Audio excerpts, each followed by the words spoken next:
In Term 3 of Primary 1, there are 14 sounds that your child will learn.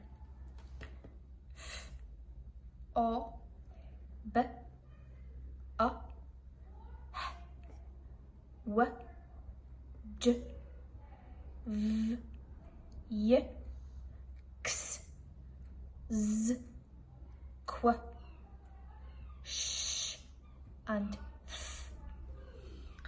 Sh and F are known as digraphs, and that's because they have two letters joined together, but they still make just one sound.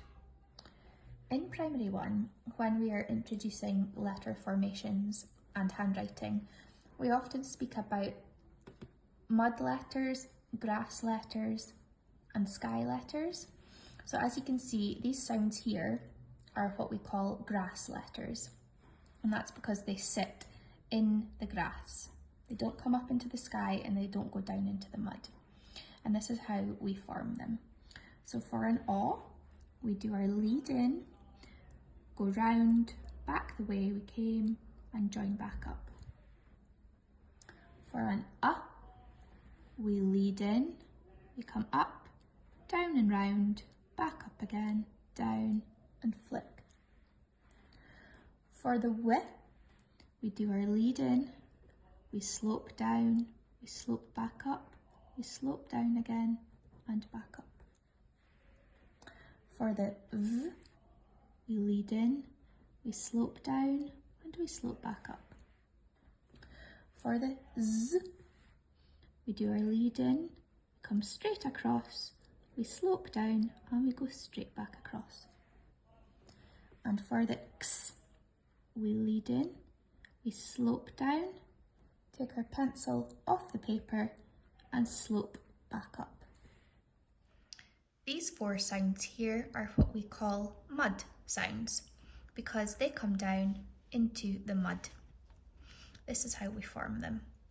For a F, we do our lead in, we go round, come back round, down, and we scoop into the mud and we go backwards towards the lead, take our pencil off the paper, and we do a line across, and sometimes we say we're crossing the road. For the J, we do our lead in, we go up, we come down and we scoop back into the mud again, towards the lead, pencil off, and we do a dot in the middle of the sky. For the Y, we do our lead in, we come up, back down and round, up, back down, scoop into the mud back towards the lead and off. And then finally for the Q, we do our lead in, we come up and round like we're doing an A, and then we come all the way down into the mud and we go back up again to make the A in Q. Back down and flick. These four sounds here are what we call sky sounds, and that's because they reach up into the sky. This is how we form them. For our B, we do our lead in, we come all the way up to the top of the sky, come back down, up halfway and round to make a big tummy. For our H, we do our lead in, all the way up to the top of the sky, come all the way back down, go back up halfway, round and flick. For our sh, this is made up of a s and a h. We do our lead in, we come round to make our s sound. We keep our pencil on the paper, we go all the way up to the top of the sky, come down, back up halfway, round and flick. And finally for our f, it's made up of a t and a h. We do our lead in, we come all the way up to the middle of the sky, back down, keep our pencil on the paper, all the way up to the top of the sky, down, up halfway, round and flick, take our pencil off the paper and we cross the road. In school, we use flashcards to test your child's knowledge of their sounds. It can be really easy to make these at home. As you can see here, I've just written some sounds on post-it notes, or you can use pieces of scrap paper.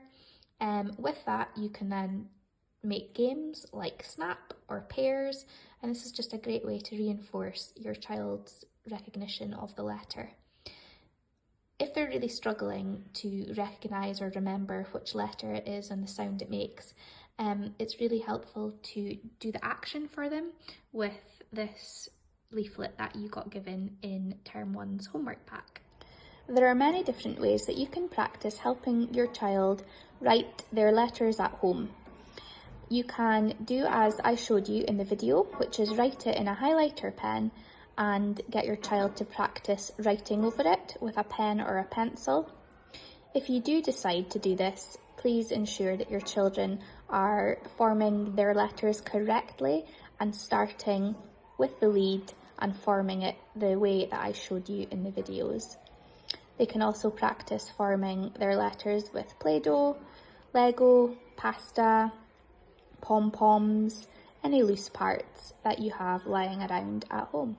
Another great way to reinforce your child's recognition of their sounds and letters is to look for them in storybooks or their reading books. Before your child is ready to blend words, it's important that they know the individual letter sounds. You can do this by showing them a letter and saying the sound together. For example, here we have the letter N. We say N because that's a letter sound, rather than its letter name, which would be N. Here we have E, P, and S. Once they're confident with the sounds, they're ready to start blending. We usually start off using 2-letter words. Say each sound separately, then slowly push them together. For example, here I have the word at. We would say at. It's then best to stretch it out. At. You can then keep saying it faster until they can hear the word. At. You can try other short words like it, an, in, on, or as. Once your child is comfortable blending 2-letter words, you can then begin to introduce simple 3-letter words. These are called CVC words. CVC stands for consonant, vowel, consonant. Words like cat or dog. We'll use the word cat as an example. First, say each sound separately, emphasizing each letter. K, a, t. Once your child has identified each separate sound, they can begin stretching out the sound so they blend. Say it slowly and don't stop after each letter. K, at, k, at. Then you can speed it up just a little bit until it sounds like the real word. Cat, cat. You can try some more words using the same method. You say each sound, stretch it, then blend it. D, o, g. Dog, dog. S, a, n. Sun, sun. To practice blending words, you can create your own flashcards by writing the letter sound on scrap bits of paper or post-it notes. You could even use magnetic letters if you have any at home. There are lots of different games you can use to help your child practice blending. Here I have a Topmarks game called Balloon Phonics. To find this game, search Topmarks and type in Balloon Phonics. Press play to begin. Select a missing sound, initial sounds, middle sounds, or end sounds.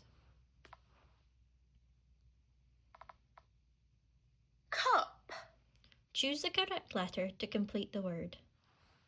Y. W. K.